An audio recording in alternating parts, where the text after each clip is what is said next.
Assalamualaikum warahmatullahi wabarakatuh. Apa kabar sahabat semuanya?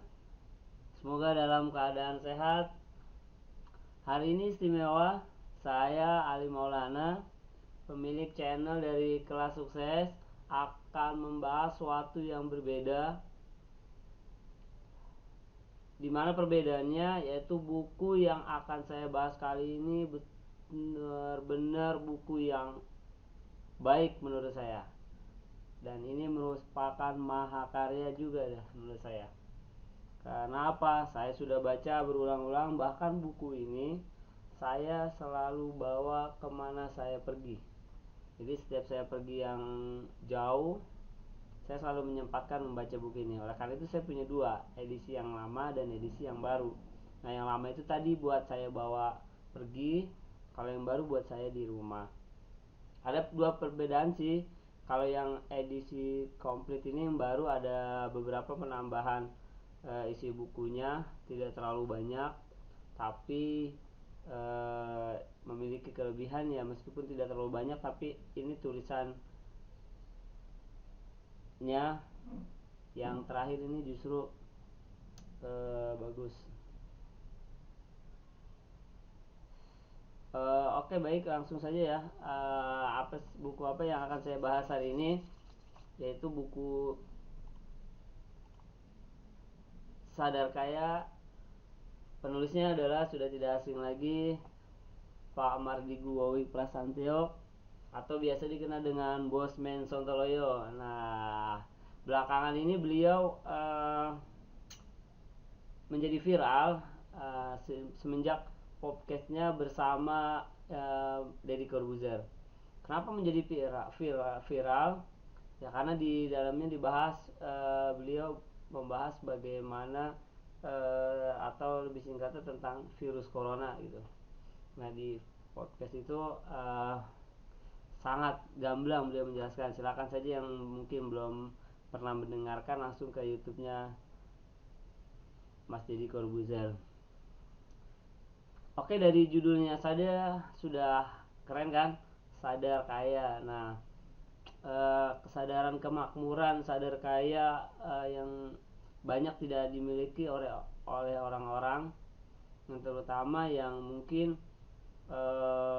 semenjak lahir dalam kondisi yang memang tidak kaya gitu. Akhirnya punya pemikiran bahwa kaya itu adalah suatu keturunan gitu. Nah, di buku inilah akan diperbaiki mindset kita tentang kaya sendiri. Sebelum kita masuk ke bukunya, mari saja kita lihat dulu siapa sih sebenarnya Pak Mardigu Wowi ini. Jadi beliau itu adalah lebih dikenal dengan pengamat teroris. Nah, beliau itu lulusan San Francisco State University, yaitu Master Aplikasi Psikologi dalam Criminalistik gitu. Jadi memang ini ahlinya beliau. Jadi beliau ini sangat ahli atau ahli dalam bidang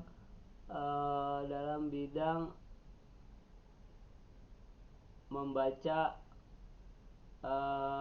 orang itu dari raut mukanya gitu, atau tindak tanduknya, atau biasa dikenal dengan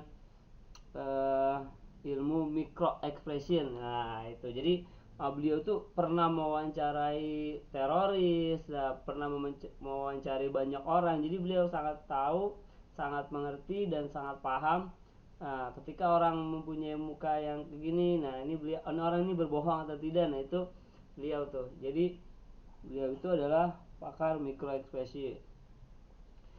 Nah, beliau jadi pernah juga bekerja di Kementerian Pertahanan gitu, tapi sekarang sudah tidak lagi. Maka hari-harinya beliau sekarang lebih banyak fokus dia lagi kepada bisnis. Nah, yang selanjutnya adalah beliau juga praktisi blockchain. Nah, kita tahu ya bahwa teknologi masa kini yang akan berkembang di masa depan adalah blockchain. Nah, kalau kita tahu blockchain, mungkin kita lebih mengenal dengan Bitcoin. Nah, tapi beliau bukan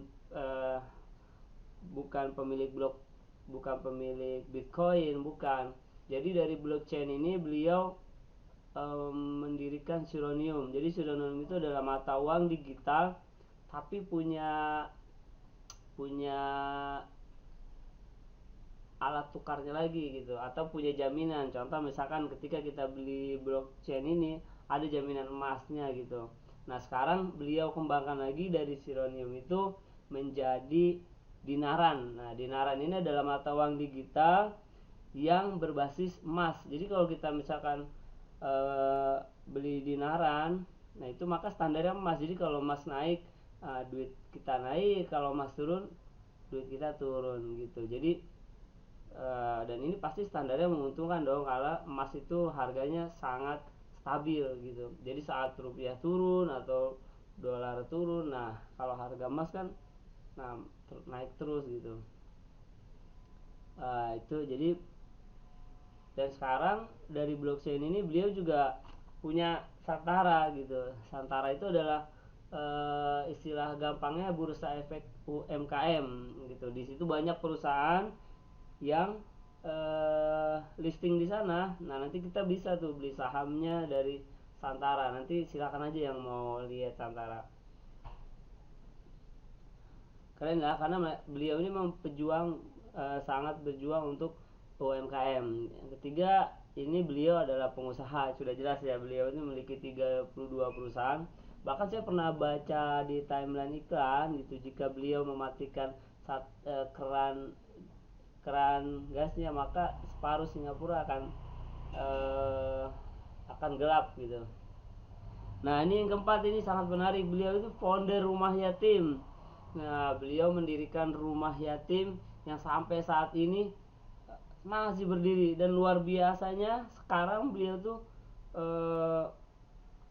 rumah yatim ini punya produk. Jadi rumah yatim ini punya produk, di mana produknya itu untuk membiayai rumah yatim. Jadi ketika kita menyumbang, tidak sekedar menyumbang. Contoh produknya misalkan Sadar Kaya Advance, terus ada lagi Go to Billionaire, nah, banyak lagi tuh. Jadi dengan kita membeli produk tadi itu sama saja kita ikut mendonasi untuk rumah yatim Indonesia. Dan ini nanti ada kisahnya. Nah di rumah yatim ini ada kisah tentang beliau nih, yang pada akhirnya ternyata dari salah satu pengurus rumah yatim lah yang menyelamatkan beliau gitu. Menjadi dari wasilahnya nanti ada namanya Pak Ali. Oke. Nah itu pendapatan yang beliau miliki, yang dapatkan itu ya 2,96 triliun. Banyak ya. Itulah sekilas dari profil dari Pak Mardi Guwowi. Dan saya pribadi belum pernah sih mengikuti pelatihan. Kan beliau punya pelatihan MMBC, Millionaire Mindset Bootcamp. Nah tapi saya sering mengikuti kelas beliau yang di Mula, yang setiap hari Rabu. Jadi saya kenal beliau. Awalnya saya ikut sangat canggung lah dengan beliau, tapi ternyata beliau itu sangat humble lah, sangat rendah hati. Nah dan beliau mau berbagi apa saja di hari Rabu itu hebat. Dan setelah itu selesai masih ada diskusi lagi, nanti diskusi obrolan santai dengan beliau gitu. Jadi luar biasa lah saya mengenal beliau ini. Dua sosok, di sisi lain pengusaha ya kan, motivator, tapi punya nilai lebih, yaitu beliau itu sangat menguasai keagamaan juga gitu. Karena emang latar belakang beliau itu ya kakeknya itu dari keluarga kiai. Oke, sekarang selanjutnya kita lihat dulu karya-karya beliau yang lain nih. Jadi selain Sadar Kaya ya tadi kan, nah beliau juga punya buku Tajir Melintir. Ini adalah buku yang membahas mengenai kepribadian. Jadi apa kita tuh introvert atau extrovert ya kan. Nah di situ nanti bisa dilihat. Nah di Tajir Melintir ini benar-benar mengupas diri kita gitu. Kalau kita sudah tahu CEO kita, nanti kita bisa kerja dengan orang yang CEO-nya berbeda sama kita gitu. Misalkan kita star ya kan, orang yang ahli di panggung, ya kita jangan kerja dengan orang yang star lagi, maka nggak jalan.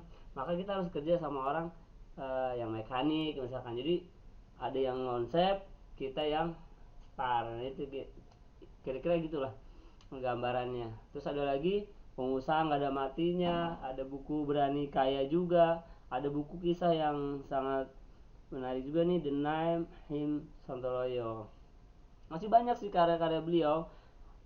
Ada juga yang berbentuk e-book yaitu Millionaire Mindset, itu kalau tidak salah sudah sampai volume 7 deh kalau tidak saya salah gitu. Saya pribadi baru memiliki sampai 4 gitu, dan itu tebal-tebal banget. Nah, ini belum lagi produk digital beliau yang tadi saya sebutkan, Sadar Kaya Advent, Go to Billionaire, Pengusaha Tidak Ada Matinya gitu. Jadi beliau tuh sangat sangat produktif itu. Kenapa beliau bisa produktif? Ternyata beliau itu punya kebiasaan menulis sebelum tidur setiap hari malam gitu. Makanya kaget kan, dulu buku beliau tuh hanya Millionaire Mindset, Sadar Kaya, Tajir Itu, tapi selang beberapa waktu kemudian beliau muncul lagi buku. Tadinya saya berpikir kapan nulisnya gitu, tapi ternyata beliau tuh memang sudah produktif menulis. Oke. Baik, apa aja sih yang ada di buku Sadar Kaya? Yang jelas buku ini yang benar-benar pertama kali menggugah pikiran saya gitu. Kalau dulu saya harus berpikir, oh kaya itu keturunan, oh menjadi kaya itu harus jadi pengusaha gitu kan. Nah ternyata tidak. Nah di buku ini dijelaskan bahwa untuk menjadi kaya kita tuh tidak mesti jadi pengusaha. Jadi siapapun kita, apapun profesi kita, misalkan tidak pengecualian gitu. Entah kita itu ibu rumah tangga, kita tuh mahasiswa, tentara, kita tuh guru, pembantu, pejabat, birokrat, pedagang, pemilik warung, bahkan pelajar, kita bisa jadi kaya asal kita punya software kaya. Nah, penasaran kan apa itu software kaya? Nah, maka di buku itu dijelaskan. Nah, yang pertama adalah ini, kotak sama nasi beda gitu. Jadi kalau kita perhatikan bahwa Tuhan kita atau Allah Subhanahu wa taala itu menciptakan manusia itu sama semuanya. Otaknya maksudnya. Jadi baik mau ukuran panjang sarafnya, jumlah pengantar kimianya, kecepatan kemampuan berpikir atau biasa disebut IQ, itu pasti tidak jauh beda. Jadi kemampuan menyimpan datanya sama. Tapi kenapa ada orang yang kaya, ada orang yang super kaya, ada orang yang tidak kaya gitu. Nah itu ada fakta yang kalau misalkan ada 307 nama orang, hartanya kita digabungin itu sama dengan 3 miliar. Bisa bayangin ya, 375 sama dengan 3 miliar. Ya misalkan ya ada Bill Gates ya kan, ada lagi Donald Trump, Warren Buffett, terus Laxmi Mittal, Paul Allen, Mark Cuban, Jeff Bezos, Rupert Murdoch gitu kan, dan lain-lain, sehingga 375 kalau digabungin itu bisa 3 miliar bedanya. Apa yang salah gitu kan? Apa yang menjadi perbedaan? Padahal tadi otaknya sama gitu. Nah ternyata ada satu masalah buat kita-kita yang mungkin belum kaya ya gitu. Ada satu keyakinan yang tertanam di bawah alam bawah sadar kita gitu, bahwa kaya itu sulit gitu. Nah kita harus tahu bahwa otak bawah sadar kita itu menguasai tindakan 88%. Adapun yang otak sadar kita hanya 12%. Maka di sini nanti akan dijelaskan lebih banyak mengenai bagaimana cara menginstal software kaya di dalam otak kita gitu. Nah, itu tadi buku yang itu tadi judul yang pertama. Nah, judul yang kedua adalah Millionaire Mindset. Bagaimana jatuh bangunnya Pak Mardigu dalam kehidupannya. Jadi Pak Mardigu yang sekarang kita lihat sukses itu ya, pernah juga beliau tuh pernah betul-betul dalam situasi yang bisa dibilang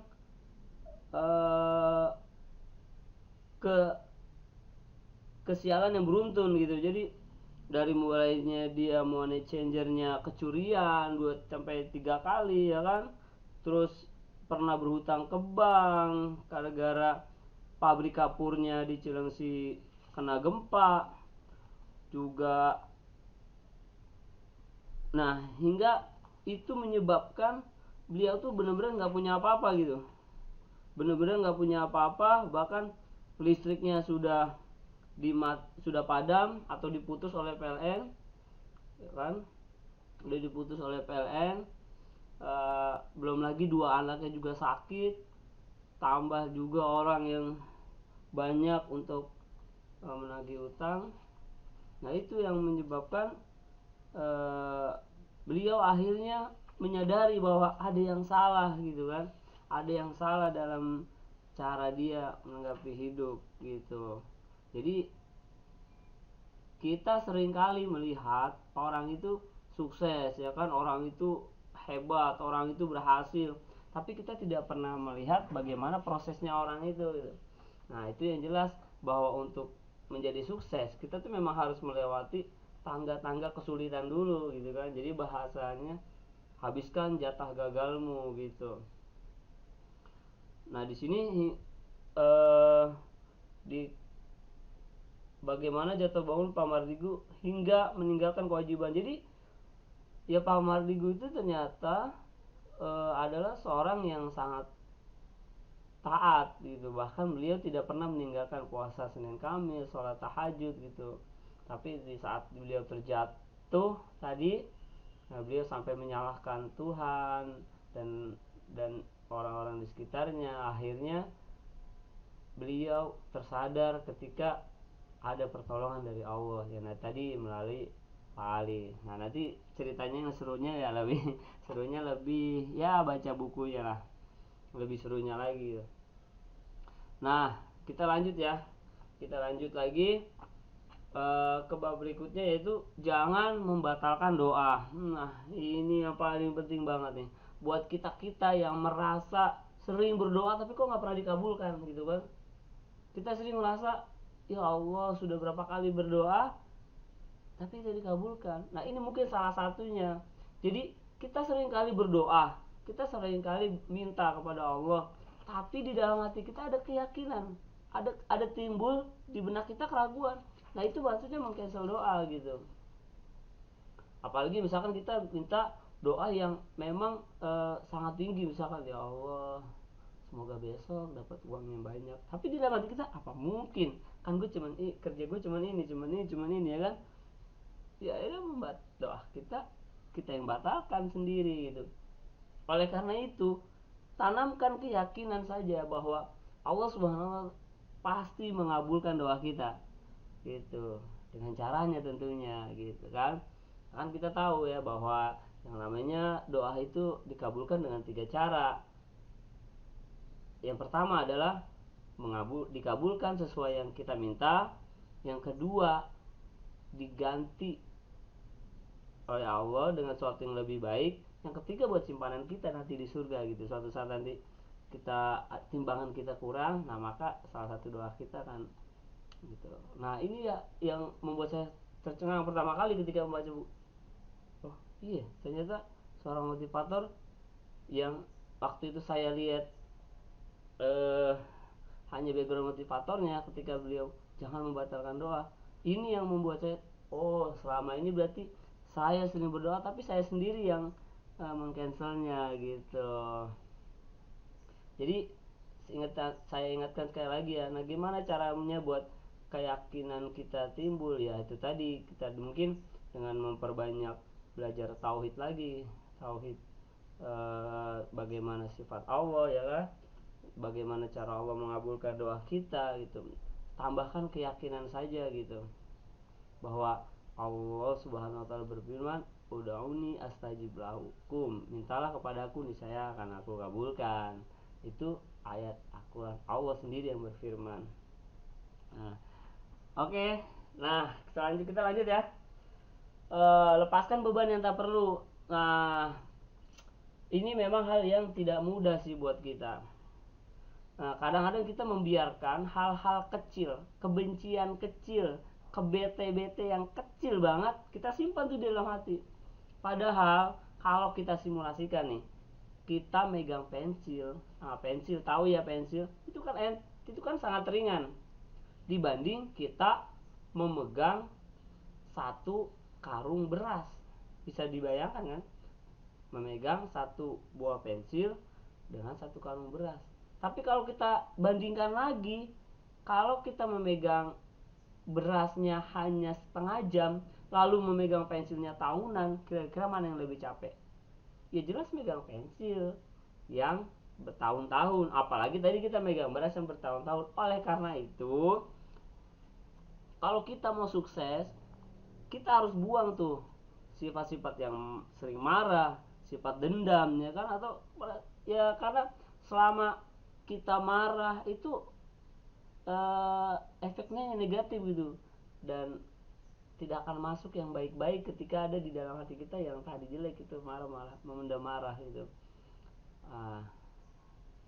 Jadi penting ya, jadi kalau kita harus ingat-ingat lagi, mungkin kita pernah masih sampai saat ini masih menyimpan dendam atau marah sama orang lain, maka harus kita hilangkan itu untuk kebaikan kita sendiri. Selama masih ada dendam, nah kita itu susah menginstal software. Kayak ingat bahwa hati kita, pikiran kita tidak mungkin memasukkan dua sekaligus gitu. Tidak mungkin kita tuh benci dan baik, nggak mungkin. Jadi hanya bisa menampung satu hal. Oke ya, jadi lepaskanlah beban yang tidak perlu. Semakin kita pegang kebencian kita itu, maka semakin capek kita sendiri. Capek kan? Kita misalkan benci nih sama orang, ketemu ya kita menghindar, padahal yang kita hindari belum tentu juga dia marah sama kita, ya kan? Nah makanya yang paling penting adalah ketika kita marah, ya husnuzon lah gitu. Nah kita kembali juga ke hadis Nabi, janganlah kamu marah maka bagimu surga. Oke, kita lanjut ke magnet hidup. Masih semangat kan? Masih dong, saya saja masih semangat. Saya paling semangat kalau bahas buku ini gitu kan. Nah mudah-mudahan tidak terlalu melenceng ya. Jelas yang lebih tahu lah Pak Mardigu sendiri kan, tapi yang mudah-mudahan apa yang saya jelaskan tidak. Nah, jika Anda memikirkan hal yang positif, optimis, penuh kasih dan mensukseskan, Anda akan menciptakan medan magnet yang menarik. Seperti hal besi terhadap magnet, apapun yang Anda pikirkan akan tertarik dalam hidup Anda. Nah, mungkin teori ini kita sering dengar ya kan. Ada yang namanya law of attraction ya kan. Nah, kalau Ustaz Nasrullah law of projection gitu. Jadi berusahalah berpikir yang baik, karena pikiran positif itu adalah awal yang akan menjadi tindakan gitu. Kita sama kalau misalkan apa yang kita pikirkan itu akan menjadi tindakan gitu. Oleh karena itu berpikir saja yang positif. Ingat ya, segala sesuatu akan bergabung yang sefrekuensi. Kalau kita bicaranya positif, yang datang ke kita itu yang pasti positif. Kalau kita optimis terus, yang akan datang optimis gitu. Ingat ya, radio, gelombang dan lain-lain itu kan, kalau misalkan kita nyetel radio ya kan, kita pengen nyetel misalkan das FM ya kan, atau dia Prambos lah FM, kita kan harus menyamakan frekuensi kan untuk mendengarkan. Oleh karena itu sama pikiran kita juga. Maka itu tadi yang saya telah sebutkan di judul awal, bahwa husnuzon itu adalah yang sangat dianjurkan oleh Rasulullah gitu. Berprasangkalah baik kamu gitu. Maka malah ada satu hadis qudsi ya kan, kalau tidak salah, yang mengatakan aku ini, kata Allah, aku ini bagaimana prasangka hambaku gitu kan. Jadi berpikir positif, optimis, penuh kasih sayang dan mensukseskan itu penting. Kalau kita berpikir kita tidak bisa kaya, kita tidak bisa sukses, maka itu yang kita dapatkan. Tapi kalau kita berpikir kita bisa menjadi sukses, sehat, baik, optimis, maka itu yang akan datang kepada kita. Dan tidak cepat.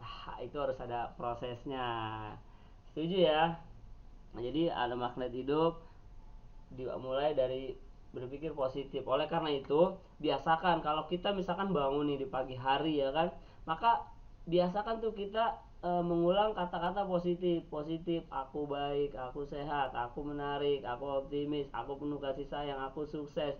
Nah, biasakan tuh tarik di dalam diri kita tuh dengan kata yang berulang-ulang gitu, apa sambil lari, apa sambil jalan ke musola, ke masjid untuk sholat subuh sampai baik lagi kayak gitu ya kan. Nah, mudah-mudahan itu menjadi biasa itu. Dan jangan sering bergaul dengan orang-orang yang pesimis. Jangan sering-sering bergaul orang yang kerjanya cuma ngomongin orang. Itu jangan. Itu menjadikan kita nanti akan terbawa gitu. Ingat ya, berkumpul hanya yang sefrekuensi gitu. Kalau sekedar main nggak apa-apa, tapi jangan seringan. Nah, selanjutnya adalah ketidakmungkinan yang disegerakan. Jadi, apa yang kita lalui, apa yang kita jalani bukan hal yang tidak disengaja gitu.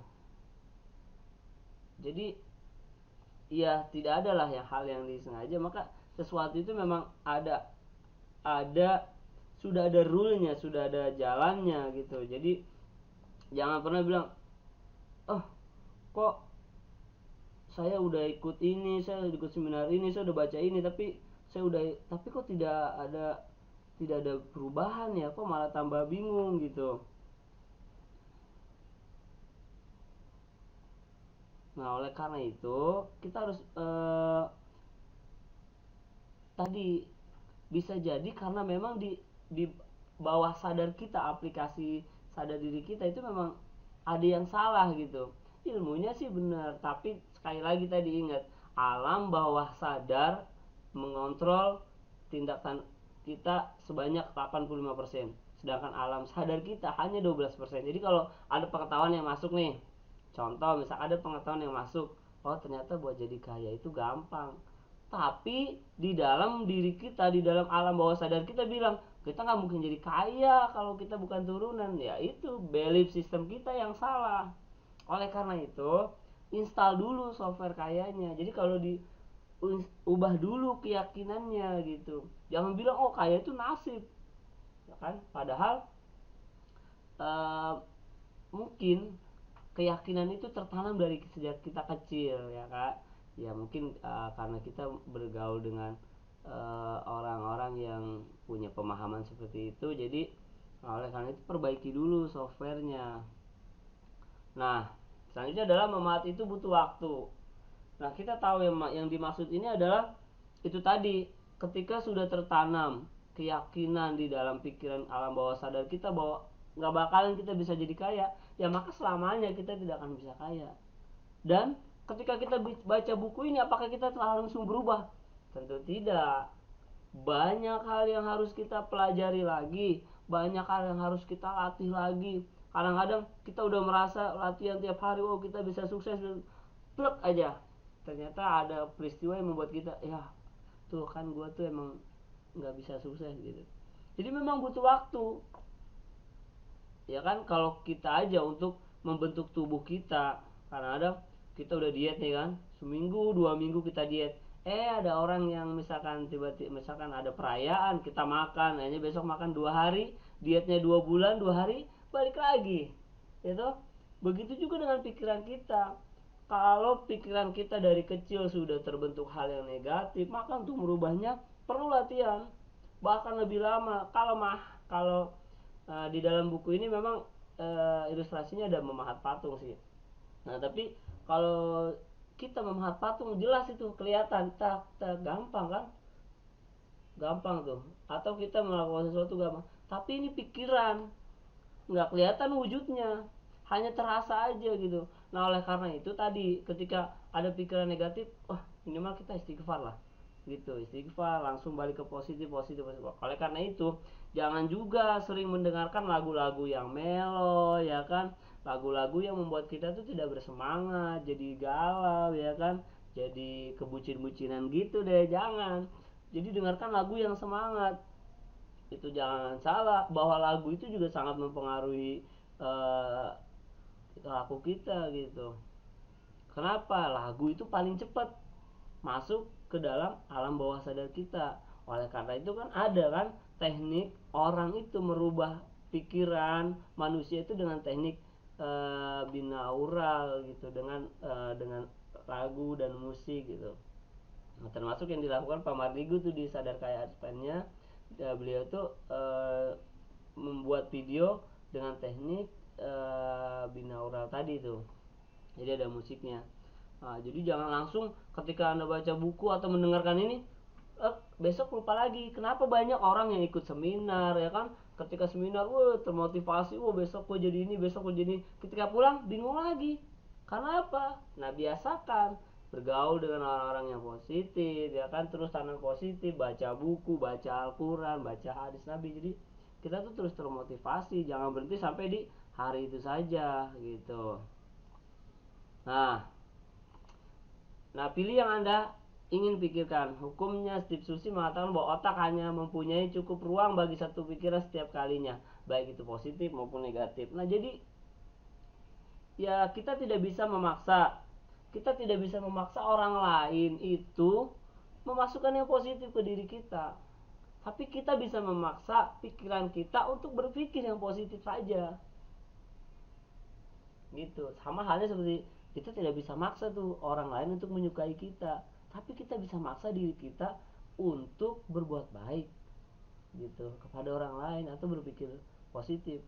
Ingat ya, yang saya harus ingatkan ada ketika kita berpikir negatif, maka seolah-olah tuh seolah-olah ada hal yang mendukung itu. Contoh misalkan kita benci nih sama dia nih, kita benci sama dia, oh dia mah suka kayak gini-gini. Nah itu pasti ada hal saja yang tiba-tiba ternyata bener tuh dia benci, padahal mah belum tentu. Karena berhati-hatilah dengan suuzon. Maka agama itu sangat melarang suuzon itu. Nah, jadi kalau di dalam teori psikologi itu kan, apa yang kita pikirkan menjadi tindakan. Nah, tindakan itu akan menjadi habit, kebiasaan. Nah, kebiasaan itu akan menjadikan nanti ketahuan masa depan kita kayak gimana gitu. Jadi saya ulang ya, pikiran akan menghasilkan tindakan, dan tindakan yang berulang akan menjadi habit ya, diulang. Nah itu yang akan gambaran masa depan kita lah, kira-kira begitu. Nah ini yang paling penting, Anda diciptakan untuk sukses. Anda diciptakan untuk sukses, didesain memiliki rasa percaya diri, memiliki rasa hormat atas diri sendiri, kebanggaan diri sendiri.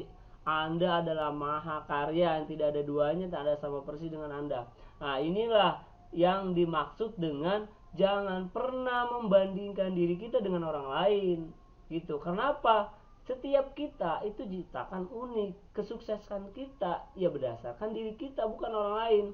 Jadi jangan bandingkan diri kita dengan orang lain, tapi bandingkanlah diri kita hari ini dengan hari kemarin gitu. Kalau ada perbaikan,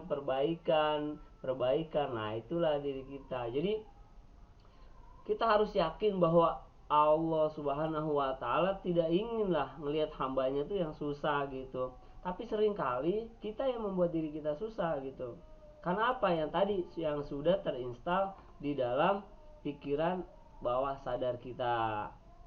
Nah, selanjutnya adalah pikiran itu mencipta. Percayakan Anda bahwa getar dawai Anda bisa menarik apapun yang Anda pikirkan dan inginkan. Nah ini ya, jadi ya sesuatu yang kalau kita pikirkan bahwa kita akan menjadi sukses, maka kesuksesan akan datang ke kita gitu.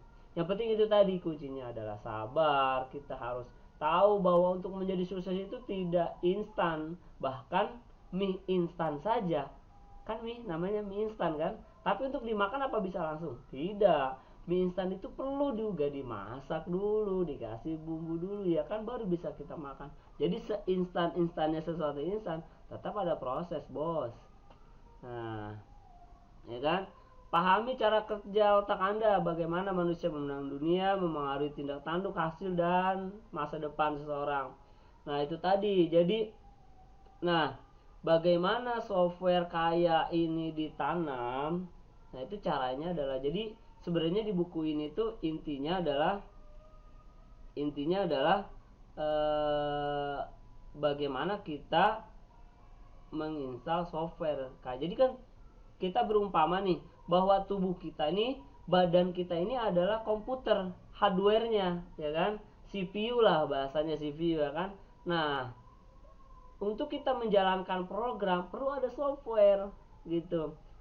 Nah, maka di dalam diri kita tuh tidak ala pikiran tubuh kita adalah tadi CPU. Nah, maka kita harus install tuh kesadaran kemakmuran, kesadaran kaya, bahwa manusia itu bisa kaya, manusia bisa makmur dengan syarat tadi berpikir banyak yang positif. Nah, selanjutnya adalah persepsi adalah biang masalah. Percaya sebelum terjadi pasti akan terjadi gitu. Jadi yakini saja. Jangan sudah terjadi baru percaya, telat dong bos. Orang-orang udah kaya kita masih apa begitu ya? Oh ternyata begitu. Jadi selamatnya.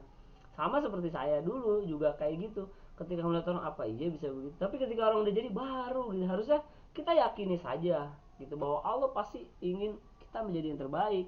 Maka yakini saja, percaya sebelum terjadi itu hebat bos. Kalau kita sudah terjadi baru percaya ya lambat lah. Jangan sampai orang-orang udah lari kita baru pakai celana, telat itu.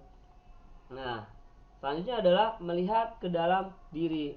Jadi hal yang paling penting bukan apa yang terjadi kepada Anda, tetapi bagaimana reaksi Anda. Nah, ini juga menjadi penting.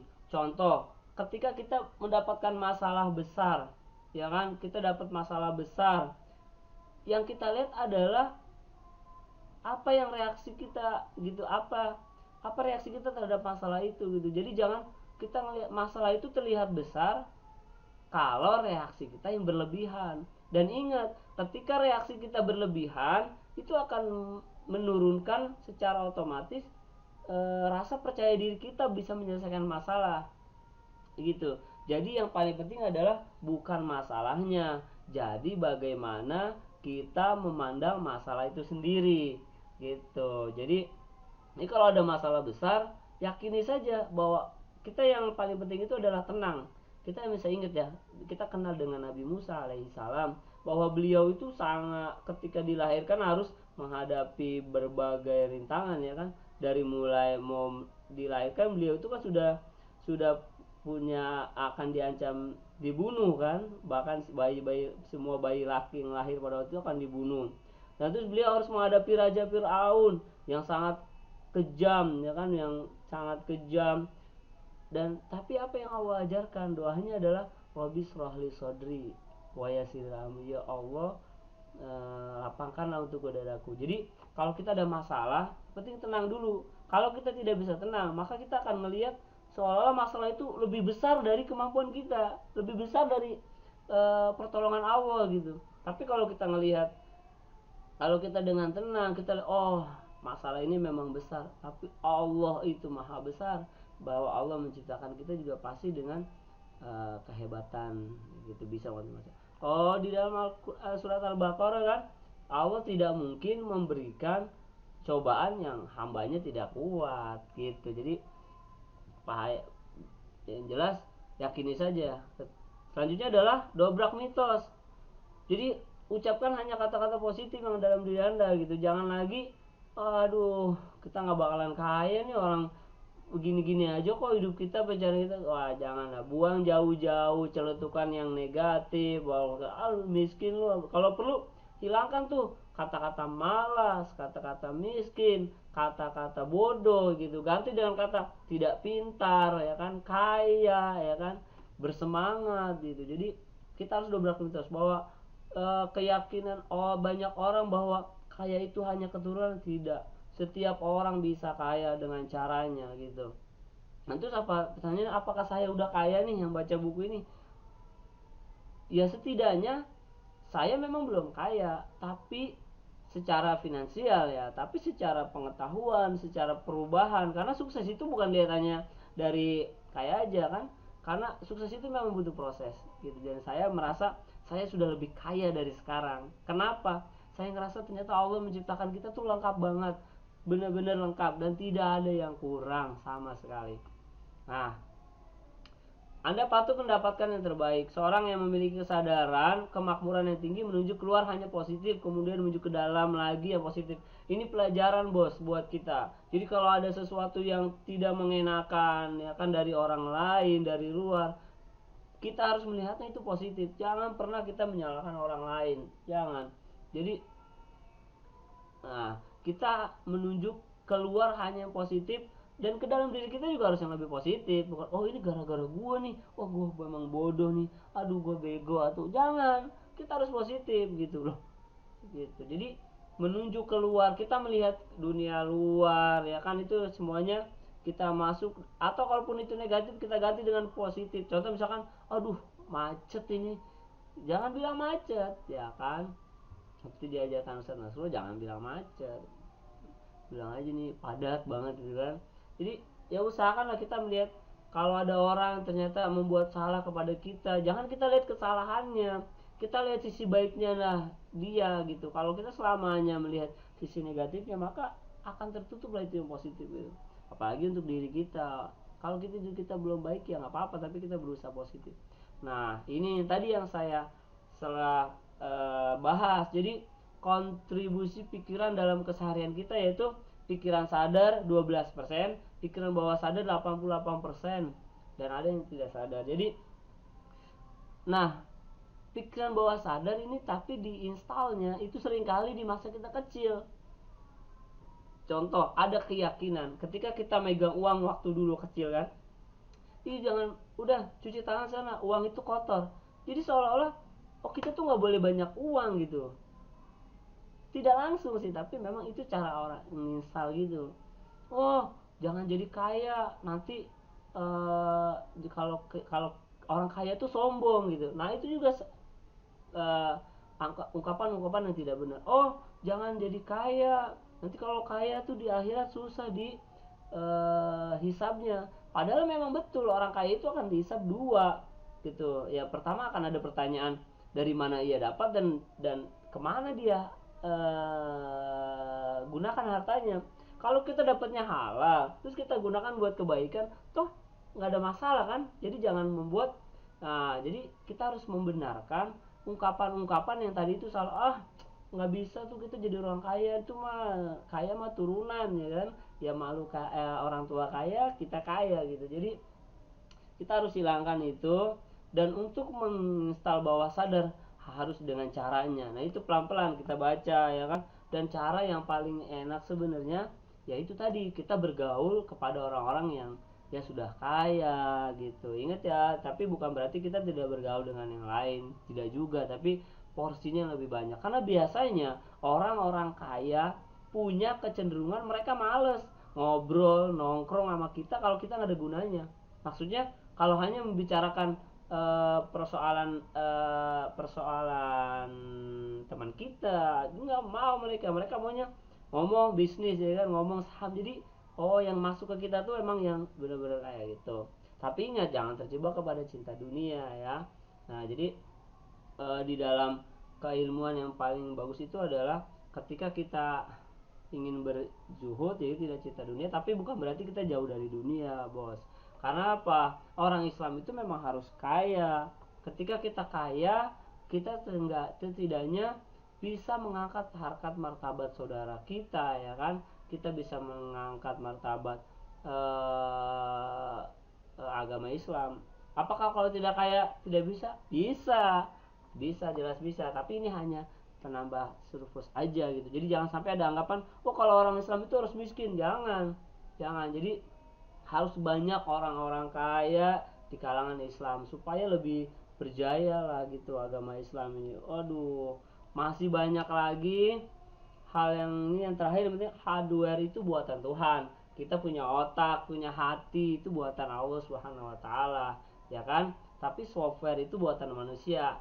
Ingat, Rasulullah SAW pernah bersabda bahwa di dalam tubuh kita ada segumpal daging. Apabila itu baik, maka baiklah semua urusan kita. Apabila itu jelek, maka itu jelek gitu.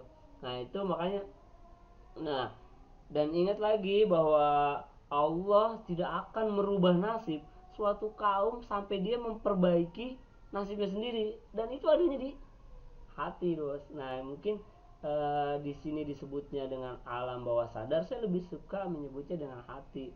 Oleh karena itu, yang paling penting adalah yang bisa saya simpulkan adalah yang pertama itu tadi, ayolah kita rubah pola pikir kita tentang kekayaan gitu. Jangan lagi ketika masih banyak teman-teman saya ketika melihat saya bawa buku Sadar Kaya, Sadar Kaya bukunya gitu kan. Jadi seolah-olah tuh kaya itu suatu hal yang terlalu jauh gitu buat mereka. Padahal ya kita harus terbiasa gitu.